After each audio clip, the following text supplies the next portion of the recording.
Olá a todos e todas que seguem a gente aqui no Lateral Esquerda. Hoje, mais uma vez, contamos com a presença do Felipe Duque, historiador, e tem um canal chamado História Tricolor. Mais uma vez, eu sugiro a todas e todos que dêem uma olhada para quem tiver interesse na história, na criação do futebol, na disseminação, na popularização desse esporte que tanto amamos, né? O que a gente chama de paixão hoje, e como essa paixão tem nas suas origens três cores, né? Felipe, eu queria hoje, né, agradecer mais uma vez sua presença, né, sua disponibilidade. E outra questão que eu trago aqui em relação, né, ao Fluminense, e que é difícil, né, dissociar o Fluminense da origem, né, da popularização do futebol no Brasil, né? Então, capital da República, o Rio de Janeiro. E tem uma frase também muito interessante que os torcedores e o clube institucionalmente agora usa também, né, com orgulho: Fluminense, berço do futebol brasileiro.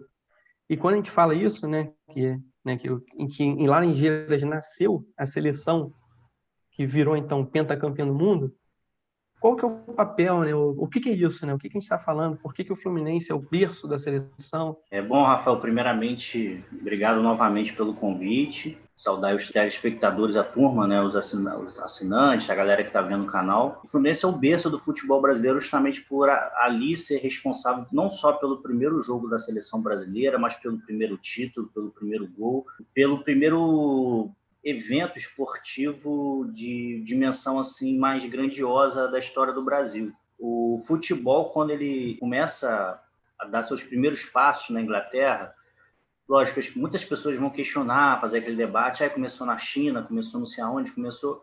Mas, assim, eu procuro trabalhar com a ideia de quando foi registrado, quando teve algum regimento específico. Até porque o futebol e o rugby eles se misturavam no início, né? Não tinha uma caracterização clara quando podia pegar a bola com a mão, quando podia chutar. E começava nas ruas ali da Inglaterra, era muito violento. Quando eles vão para as escolas, aí o pessoal começa a tentar regulamentar. E aí as escolas vão se reunir e vão tentar dar uma regulamentação, vou colocar oficial, unitária. E é a partir dessa regulamentação que depois ela vai ser transferida para os outros países. E quando você tem essa primeira regulamentação unitária, você tem a formação de uma primeira federação, que é a Federação Inglesa, meados do século XIX. E aí, daqui a pouco, vai para o resto da Europa, para a Holanda, para a Suíça, e por aí vai. Aqui no Brasil, as pessoas se atentam muito, falam assim, o Oscar Cox trouxe 2 bolas e não sei o quê, mas esquecem que o que mais importante que ele trouxe foi o caderno de regras, né, da Federação Inglesa de Futebol, que ali davam regras. As pessoas pensavam que o primeiro jogo era assim, tu jogou a bola ali, todo mundo chutava, não, os caras toda hora paravam, mas pode isso, o outro pegou com a mão, vamos olhar ali o caderno de regras. E o Brasil demorou muito a ter uma seleção brasileira, né? A Argentina já tinha um tempo, o próprio Uruguai, o Chile. O Brasil demorou, né? Já ali no final do 19, o Brasil só foi ter uma seleção brasileira de fato, que foi o primeiro jogo, vamos colocar assim, que nada que foi um misto de jogadores do Rio e São Paulo, em 1914. Laranjeiras contra o Exeter City, que era um clube da terceira divisão, onde o Brasil ganhou, se não me engano, acho que foi de 2-0, que depois lá eles falaram que foi outro placar que ganharam, mas é um clube que existe ainda. Inclusive, então fizeram uma reportagem bem interessante que o principal campo deles fala assim, vocês já jogaram com a seleção brasileira, não sei o quê. Né? Inclusive, lá eles levam a bandeira do Fluminense. Em 2014, que foi a comemoração dos 100 anos, né, do primeiro jogo, teve uma festividade ali em Laranjeiras para poder fazer esse evento e tudo mais, veio a galera do Exeter City, mas assim, é bem importante, foi Marcos Carneiro Mendonça jogou aquele jogo, aí estava a filha dele presente, foi bem interessante. Mas assim, o Fluminense viu que ali tinha um monte para poder pensar uma federação brasileira de futebol. Só que aí a gente vai entrar naqueles meandros da rivalidade Rio-São Paulo, né? Foi muito forte. A Federação Paulista, por exemplo, teve racha. E na Federação do Rio também teve racha, aquele famoso racha com Fluminense e Botafogo. Só foi resolvido na década de 90 por causa daquele título lá e tal. O Botafogo até alterou a letra do hino, né, de 1907. Mas o Fluminense bancou essa fusão das federações com muito custo. O Fluminense chegou a disputar a primeira Copa Roca na Argentina, que era um torneio único. que na real ia ser a disputa das Olimpíadas, só que foi cancelada devido à Primeira Guerra Mundial. E naquele período a FIFA ainda não era uma federação forte. Falam de quê? 1915, 14? 14. 14. 1914, ou Uhum. 16. Agora eu não estou lembrado que exatidão, 14 ou 16. Só que naquele período ali, as Olimpíadas eram consideradas a Copa do Mundo, né? Tanto que o Uruguai reivindica que é tetracampeão do mundo, assim, por causa dos 2 títulos olímpicos que eles têm, né? O Brasil leva essa disputa para a FIFA, que estavam as 2 federações rachadas, e a FIFA lava as mãos, se vira nos 30. Quem vai ser responsável por unir as federações, a parar essas brigas da Federação Rio e São Paulo, vai ser o Fluminense. A figura do grande Guinle, que era um mediador, era um cara articulador. E vão ter várias brigas, assim, vários encerramentos e tal, mas no final dá tudo certo. E aí que o Fluminense resolve sediar o famoso sul-americano que seria em 18. E aí a Laranjeiras vira um campinho, né, um campinho da Rua Guanabara, que era um campinho, esse campinho de roça mesmo, e aí resolve virar um estádio. Só que aí você tem a gripe espanhola, paralisa as obras, você vai ter em 19. Mas, assim, o mais importante disso tudo é que a construção do estádio muda totalmente a logística de Laranjeiras, assim. Geograficamente, a questão, vão passar novos bondes, tem que colocar novas coisas ali. E aí você cediu o primeiro Mundial em 1919.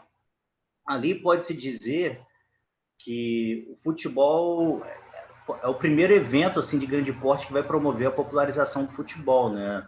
As pessoas fazendo ligações lá para o Pará, para outros estados, para falar: o Brasil ganhou. Primeiro jogo, o Brasil e Chile, o Brasil dá logo uma solapada de 6-0 no Chile. Então, assim, você imagina a festa. Porque o Brasil ele precisava de uma... a gente tem que pensar ali no início do 20, pós-república, um país que é um bebê que não sabe nem falar. Não tem ainda essa coisa de nacionalização, de coisa nacional, do patriotismo. E a seleção brasileira ali em 19 é o primeiro passo para representar assim, uma unidade do país, né? Que pouco dialogava entre os estados. Você tinha aquela coisa do café com leite, que não sei o quê, mas aquilo ali pode-se dizer que também foi o primeiro movimento de unidade do país. E o Fluminense ele vai ter um papel fundamental. Tanto que o Fluminense, os sócios vão bancar tudo do bolso, o governo federal promete ajudar e etc. e tal, mas não ajuda porcaria nenhuma. O Fluminense toma um calote. Os sócios tinham, inclusive, colocado, né, a Laranjeiras enquanto penhora, né, para caso não conseguisse pagar, ou seja, teria o risco do Fluminense ter organizado o evento e perdido o estádio, assim, mas no final das contas os sócios conseguem pagar e tudo mais.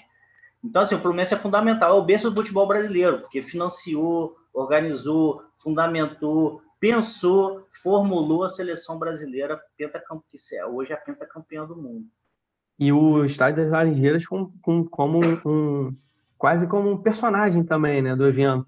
O maior estádio, né, acho que primeiro estádio de cimento, né, de concreto, né, acho que da América Latina inteira, né, e né, recebendo um público na época, inimagináveis 20 mil pessoas. Né? A gente está falando de 1920, 1919. Então, o maior público, né, do Brasil, não sei se de todas as Américas, né?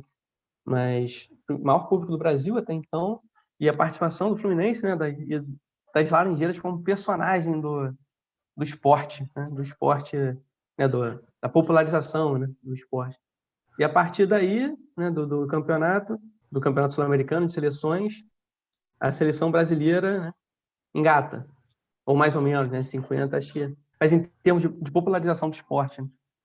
Sim, total. Ali depois era um outro nome, né, que eu não recordo agora, mas que vai virar a CBD, que é a Confederação Brasileira de Esporte, que pegava futebol e os outros esportes. E aí depois de um tempo vai virar a CBF, adota a camisa amarelinha como a principal e tudo mais. Mas você ainda tem conflitos entre Rio e São Paulo, que vão ser muito evidentes ali, né? Inclusive tem um sul-americano que o Brasil tem se não me engano, é o de 20 e pouco, agora não estou recordado, que o Brasil passa uma vergonha absurda e tal. Mas o Guinle, como ele era um cara, o Arnaldo Guinle, ele era um cara de um visionário, né? Ele era além de um mecenas, ele era um cara que tinha uma leitura muito além do tempo. Ele percebeu que podia se construir uma federação nacional de futebol visando ganhar algo maior. né, que no caso, naquele período eram as Olimpíadas, né, depois vai virar a Copa do Mundo. Mas aí que o Brasil só vai ganhar em 58. Pô, obrigado, queria agradecer mais uma vez, Felipe. Tem alguma consideração? Cara, sim, eu acho que eu fico... Laranjeiras, assim, acho que deveria ser circuito de turismo de qualquer pessoa que visite o Rio de Janeiro, né?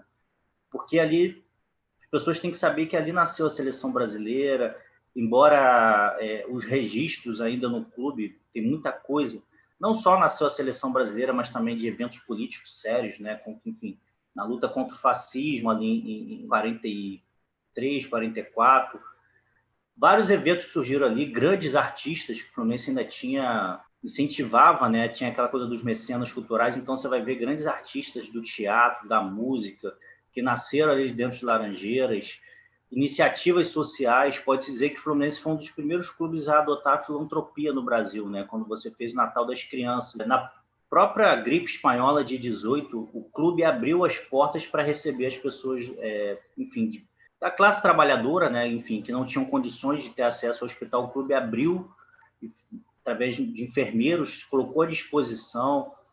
Infelizmente, todas essas questões que a gente sempre entra naquele debate, o Fluminense é elitista, papapá, mas é um clube que teve sempre uma concepção social de mundo. Isso daí é evidente. Então, assim, Laranjeiras tem esse papel fundamental, porque não é só o futebol, é praticamente tudo ali da primeira década da República Brasileira, né?